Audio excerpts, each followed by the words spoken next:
Salut! Today we're going to talk about French food and especially all the French cultural rules around food because as you know they're very important. Why? Because French food is at the center of French culture. Today it's going to be a bit of a special episode, a bit experimental. I wanted to do something special because we're going to base our lesson on the book called French Kids Eat Everything. It's one of my favorite books about French culture. It was written by Karen Le Billon. As usual, you can find the full written lesson on the blog if I go too fast or you want to go deeper. And I hope you like it. We're going to have lots of fun. Today, they're not going to be a very formal structure as I've tried to do in the recent episodes. It's going to be a read-along. I'm going to go through my notes, tell you lots of extra information and give you extra ideas about this topic. And you can read the book first, you can watch the episode first, it's up to you. Whatever you do, I highly recommend this book because it's a very, very good insight into French culture around French food, even if you don't have kids and even if you're not planning on moving to France. I love this book. I think I've read it 3 or 4 times already, and it's a very lovely one. Bonjour, c'est Géraldine. Welcome to Comme une Française. What is this book about? This book is about a woman called Karen Le Billon who moved to France with her husband called Philippe and her 2 daughters called Sophie and Claire. They are from Canada and Philippe is French and they moved to France not in a big city, in a small city.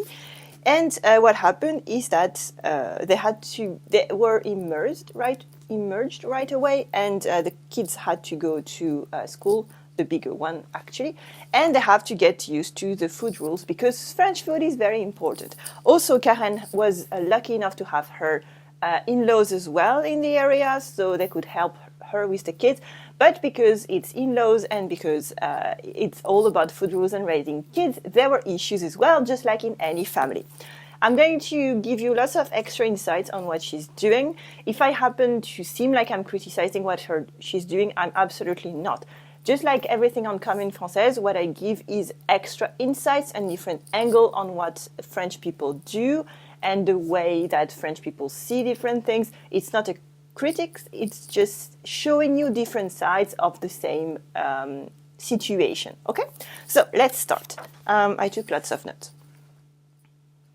So first, from the beginning, she says she gives general ideas and facts about French food. So French adults spend twice as much time as Americans eating. Yes, absolutely. For French people, food is very, very important. We have long meals even at work. So this is why we have the reputation of taking such long lunch breaks because for us, food is social and it's everything. So as soon as you understand that French food is social life, it will help you a lot to understand why we do it this way.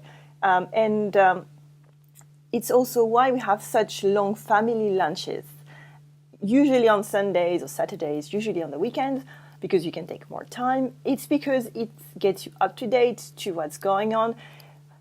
We appreciate food, we appreciate who we're with. It's all about social life. Because we're talking about children in this book, the fact that French people are so attached to teaching French children to eat properly is because when we teach them about food and about the rules around food, we teach them to be social, and this is extremely important for French people. Teaching them how to be good in society is extremely important. I know that in other cultures, you're more about autonomy and kids being more self-reliant. For us, this is important, but being social is extremely important as well. So we prioritize on that. Later, if you have the same edition, I'm going to give you the page number so you can go into it. I think it's not a new one, but because I've bought it years ago. But maybe you have the same. So she says French food rule number 1 is you are in charge of your children's food education. Absolutely. Just like I said, because for us, that's how we raise our kids. We want them to be social and food is so important. It's part of the parents' duty to teach them what to do. And then later they're going to learn even more when they're in school, especially at the beginning, at la maternelle, as we say in French. It's the kindergarten, I assume.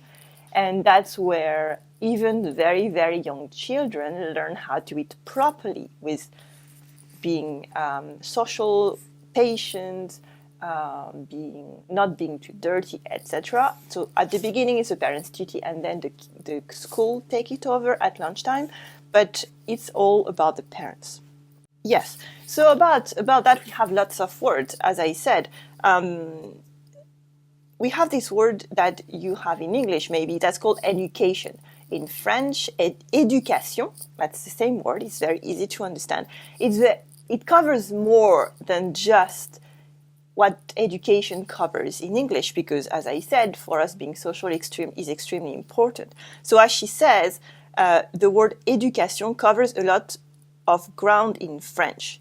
It's not only schooling, but it's also the manners and behaviors, habits and tastes developed through discipline in the home. And she talks about the word that we have that's called bien éduqué. Bien éduqué means to have good manners. Bien éduqué. As you can see, it comes from l'éducation. And there's another expression that we have, that's les bonnes manières. Les bonnes manières. It's all the set of good habits and good social rules that you have, I hope lots of people have, and lots of people should have. And it's all about behaving properly in society. And for us, the French, because food is so important, it includes French food.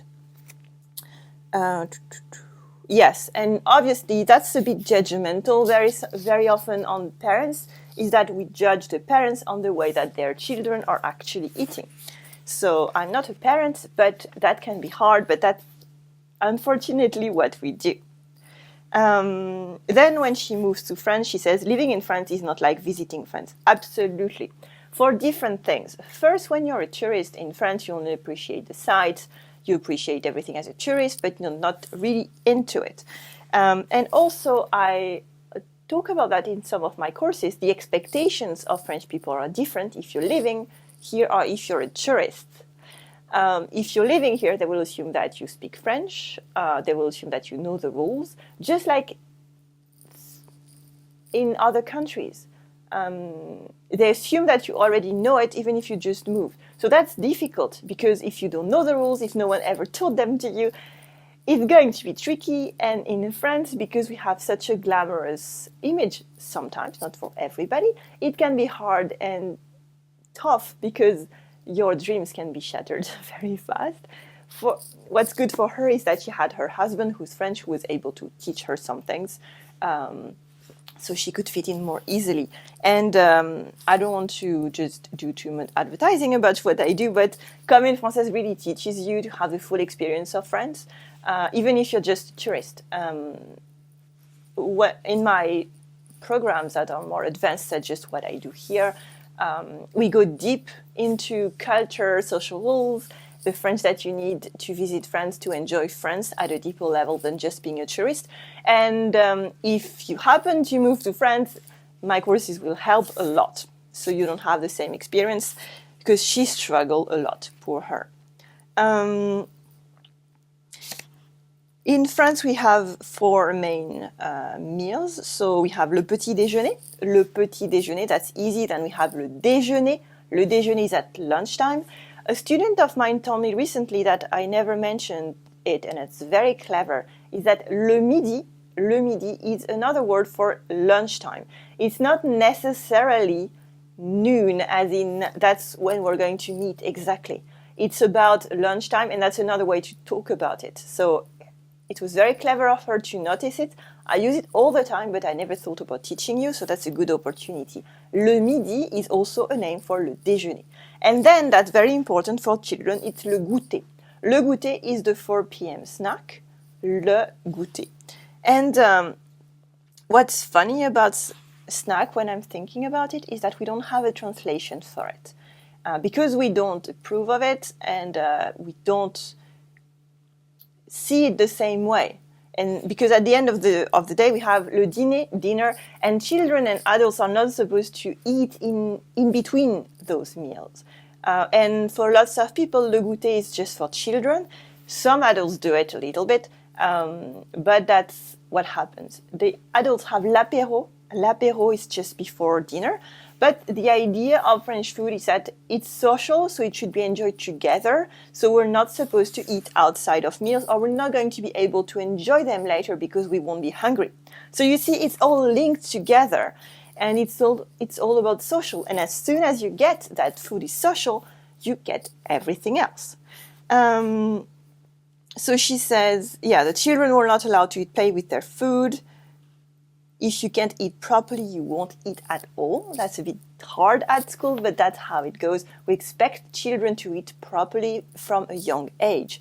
And she quotes a phrase that I've heard a lot, is on ne joue pas avec la nourriture. On ne joue pas avec la nourriture is something that even shocks me now when I see people playing with it. It means don't play with your food, because I have this deep into me that food is supposed to be respected because not everybody has enough. We're lucky to have some, and we don't play with it. So when I see things that are like sketches on YouTube that are playing with food, it always puts me very uncomfortable. Also, this idea that if you give food to your children between meals, they're not going to be hungry for dinner. Again, that's extremely important. She talks about something that, again, I'm not going to criticize because of it. I'm going to show you the French angle to it and what my instinct as a French person tells me. So she says, back home, when we moved to France, staff at Sophie's daycare used to play the farmyard game. So that was before France. Cheerfully opening a box of Cheerios, so that are cereals, they would scatter them on the floor and laugh with delight as the toddlers, cackling, pretended to be chickens, leaning over and pecking the cereal directly off the floor. For the French who won't even sit on the floor to eat, that's pretty true, this type of behavior is unfathomable. Anticipating the reactions, I still have yet to tell this story to a single soul in France. That shocks me. Again, I'm not criticizing the fact that some people are doing it. I'm just giving you the French angle. Because we respect food so much, when I saw that, I was like, that's just against all my rules. So again, I'm just talking about the instinct that comes to me here. This is very shocking in terms of what we teach in France to kids. French food is also a ritual, so I talked about it being very social, but we also have kind of a ritual about it, and that's why for us, cutlery and the table setting is very important. She says the French never ever eat without putting a tablecloth on the table. Yes, it's very important. I do it, not everybody does it. I cannot eat without one on my table at home, but the cutlery, the beautiful glasses, enjoying something together and participating in putting and setting up the table is very important. Kids have to participate, and that gets everybody ready for dinner. And it's a very important ritual in the French culture. Yes, in French you would never eat standing up, almost, or in your car or on the go. Food is never eaten anywhere, is fact, but at the table. Now, because we have sandwiches and sometimes we're in a hurry, we might do it, but it's an exception rather than a rule, and it's not something that we would do proudly. We just do it because we don't have anything else we cannot sit anywhere.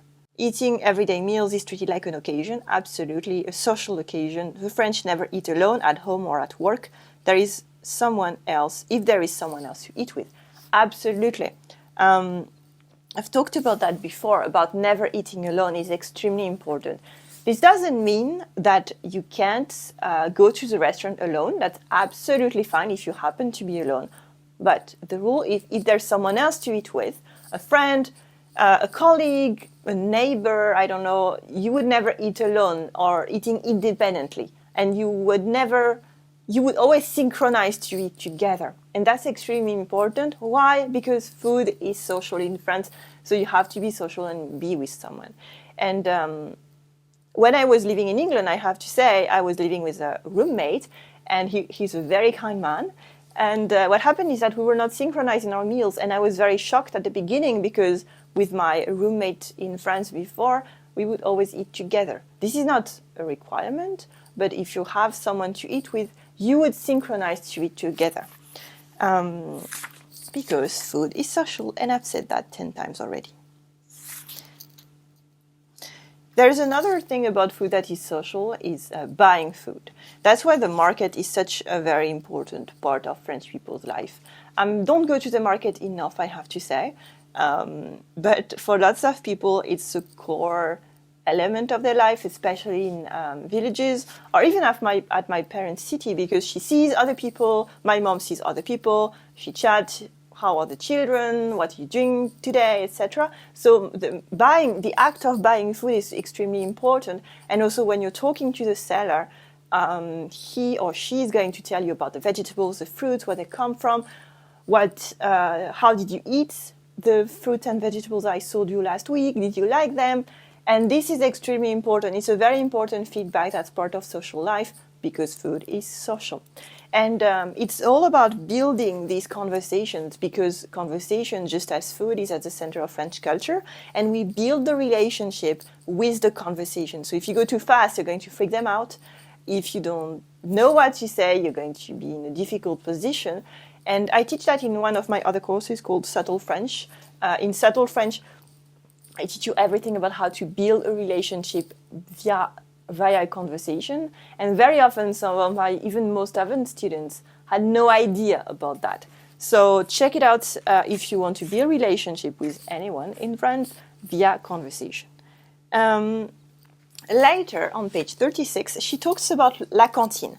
La Cantine is a universal institution in France, found not only in primary and high school, but also in many government buildings and private companies. Absolutely, La Cantine is a very, very important part of French culture, and it's very often something that people ask about when you get a new job. Is there une cantine? How good is it? What did you have for lunch today? And again, because people eat together, they're going to socialize, talk about other things at work, even solve work problems there. It's a central place of a company, if a company has one. And also another place that is very important is la machine à café. It's the coffee machine. So in English, it would translate into the water cooler. But in French, la machine à café is a sacred place of the company. And it's not only in companies that you have La Cantine, it's also at school. Because it's very, very, very, very important for French parents to know that their kids are fed properly with good products in La Cantine at school. If you happen to have children in France, or you're going to move to France, sometimes La Cantine is called le restaurant scolaire. So it's a school restaurant. So yes, it's very elegant and posh, because for us, food is very important. I said that 20 times already. But it's all about the school. In Grenoble, where I live, I know that the mairie makes les cantines very, very important. Lots of things are organic or local or both. They try to make very healthy meals for the kids. And I know that this is something I see a lot, because the mairie talks about it a lot. And I think it's very important, even if I don't have kids at school. To me, it's very important that the kids of my city are properly fed with fantastic products from the local area. Yes, and also we don't have vending machines in schools. They've been banned a couple of years ago. Because we don't want children to have the opportunity to eat bad food. If they want to bring some food at school, they can a little bit. But we don't want them to be tempted into buying very bad food. So I'm completely up for it. Also, French children are not allowed to bring their own lunch unless they have very severe allergies that cannot be handled at school. But it's absolutely not common for French people to bring their food at school. She says that French schools are not interested in making parents feel comfortable. Page 47, absolutely. They don't care at all about the parents. That can be bad for parents or good for parents. I don't know, but that's absolutely clear in all the schools. They care about just children, they don't care about the parents. Yeah, so because her husband is French, the little children, Sophie and Claire, spoke French, which is very good. But she says, it was only later that I began to realize why she had such difficulty. She spoke French but was definitely not French. She was bilingual but not bicultural. That's a very, very classic mistake. I'm not going to blame her for anything there. That's absolutely fine. I'm saying for you as a student, if you are planning to move to France or want to have a better experience as a visitor, be very, very careful of the difference between speaking the language and understanding the culture. Because you're watching Commune Française, and I assume you're watching that now, you are aware of that. So I'm pretty confident it's going to be okay. But be careful, because I don't want you in shock or anything if you move to France or visit France and assume people are going to be behaving the same way as you are, because they won't. It's a different culture, just like if I were moving to South Africa or, I don't know, China, even Switzerland. Switzerland is just next door from where I live, but it's different. Italy is next door as well, it's different as well. So don't assume that because you speak the language, the culture is the same. It's not. It's something that I talked about in one of my previous episodes earlier this year, I think in September, about French conversation rules, where you have to understand that learning a second language is different as learning a first one, and you have to embrace it as an adult. So you can check out this episode. It's very good, and you can learn a lot from it. So again, even if you're very advanced, this is something I saw with very advanced students with a C2 level who were very good at grammar, fantastic at conjugation, but really didn't understand what was going on in France. And it was a bit hard for them because they didn't catch what was going on around them. So I don't want that to happen to you. And so learn a lot about the culture at the same time as you're learning the language, so you don't get lost.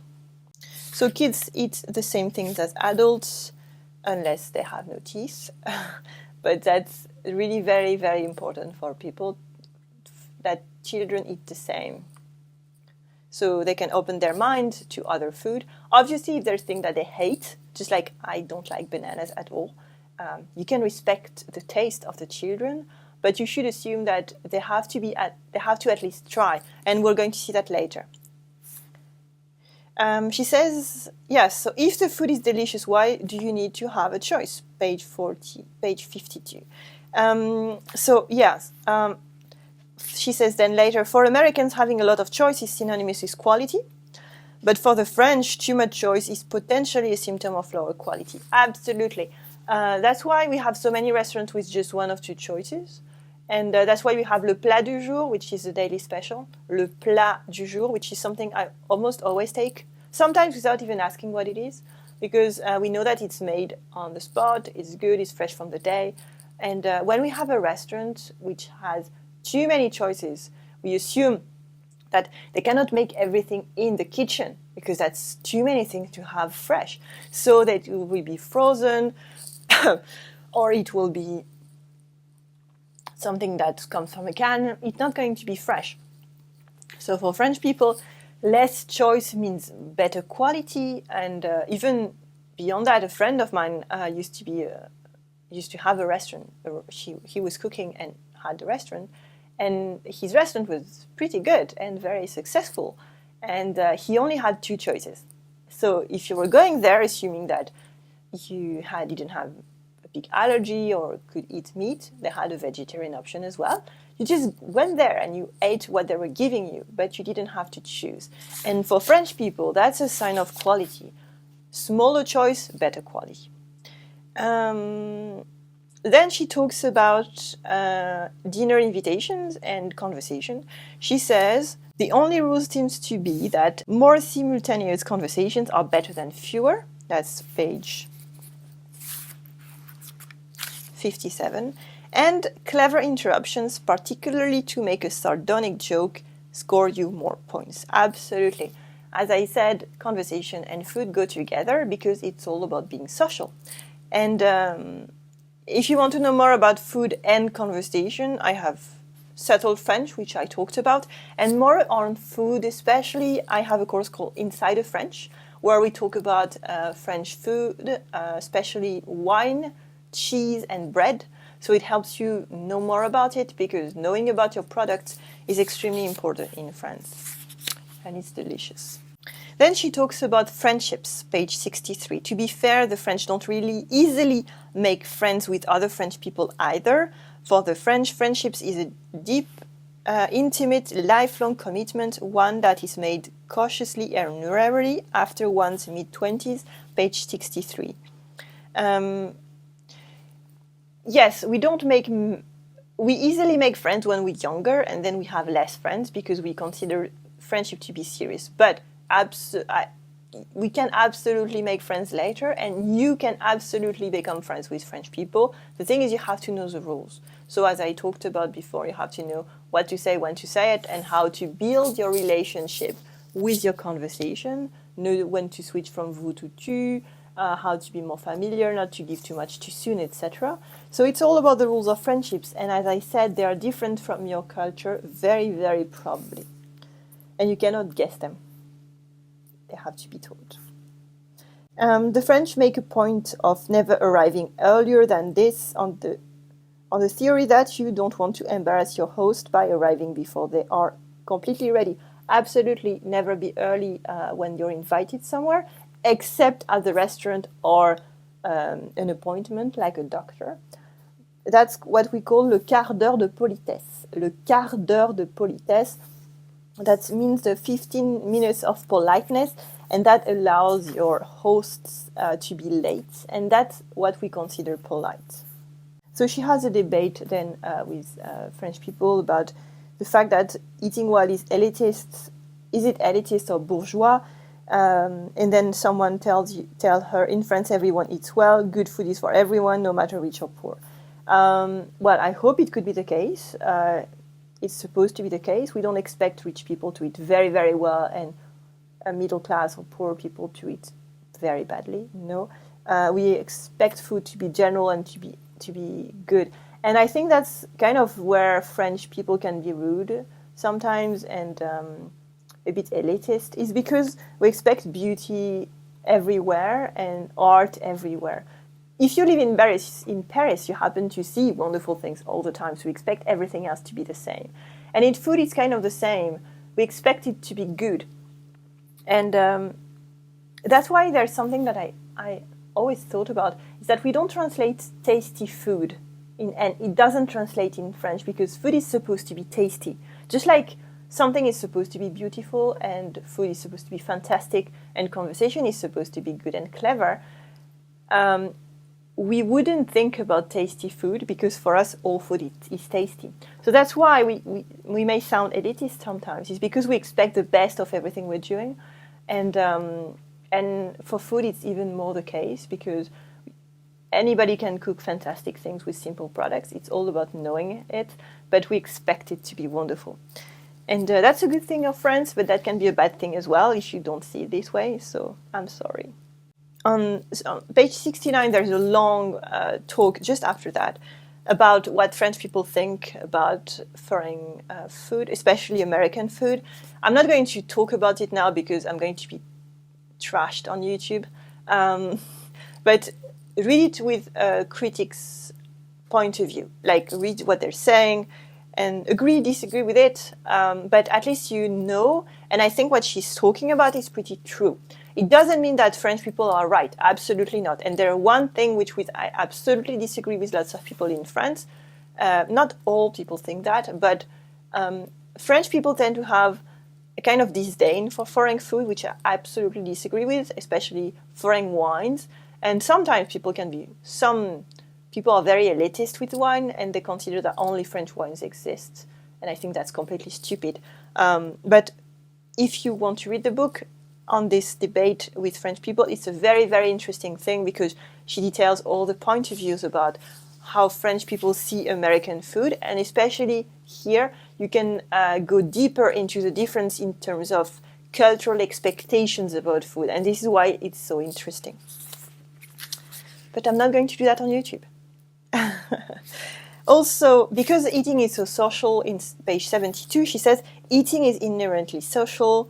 And she talks about la convivialité. La convivialité is the good time you're having together. And I talked about tasty food that doesn't translate. The same happens for dinner party. I read a lot of books about how the Americans do dinner party, how we should do it, etc. For French people, it doesn't make any sense because any dinner is a party. And any meal, lunch, dinner, not breakfast, but sometimes can be a source of fantastic conversation and can become a fantastic thing in itself. So we don't need extra glitter, extra fun, extra amusement, because the meal itself is going to be a fantastic time. So we don't translate dinner party. So on French food rule 6a, page 111, she says, for picky eaters, you don't have to like it, but you do have to taste it. Yes, we expect children to at least taste it, even if they don't like it. That's extremely important, and taste it several times, because if you have children, I assume you saw that children don't like new food by default, so they have to taste several times at least to have an idea about what they're doing. Yes, and then she talks later on page 118 about the process of educating French kids and American kids, because she has more experience on that, about food education. And in France, it starts at 4 months old, as soon as the children start tasting food which is not milk. And she says what the pediatrician recommend in different countries and the different times to taste food, but that French are encouraged to give lots of different food, especially weird cheeses for you, to their kids. On 137, she talks about snacks again, something that I mentioned before. So she says that snack doesn't translate. It translates to en cas, if you want, but the meaning is not the same. An en cas is something that you eat when you're hungry, but it doesn't have this popular meaning of snack that exists in English. So she says an en cas, which translates into just in case, that's true, en cas, implying that it's a once-in-a-while deviation from your ordinary routine, which is exactly what I said at the beginning of this lesson, is that it's not something that is supposed to happen. It's just something that happens sometimes. If you're hungry, you skip breakfast, just like I did this morning. That's not good. But it's not something that is expected to happen every day. And we have a verb that is called grignoter, that makes the noun grignotage. So grignoter, it means to nibble. And that's a very pejorative word, which is something that doctors trying to ban. So it's something negative, and everything that's about snacks and translations of the idea of snack is pejorative in the French culture. She says that on page 144, French views is that French people should show self-restraint when it comes to eating. Yes. And it's why we have this reputation of eating lots of croissants, but we actually don't. It's just once in a while. And it's all about restraining yourself so you can enjoy lots of things in little portions more often, instead of eating too much and not being able to enjoy it. And again, it's this idea, maybe it's a Latin culture of enjoying life, enjoying little things, just like eating nice bread, eating one nice croissant instead of eating 3. And so you can enjoy it more often, live more, and enjoy life as a social experience rather than just something you go through. And this is something we see in Italy. And for us, Italians are the kings of that. So it's not even us. So it's all about enjoying life to the full by restraining yourself to being able to really enjoy and taste rather than just stuff yourself. Yes. And then she talks about the idea of the slowest part of French daily life, that's page 159, was mealtime. So absolutely. And we respect everybody's right to have lunch. And that's why shops are closed at lunchtime, and we absolutely respect it. Yes, sometimes I would love to go shopping at lunchtime, but some of the shops are closed. Not all of them, but some of them are, and I absolutely respect the right of the workers to go out and have a nice lunch, because I would like to have it too. So that's extremely important. Just like canteen is so important as a social right, we are happy to give people the time to eat.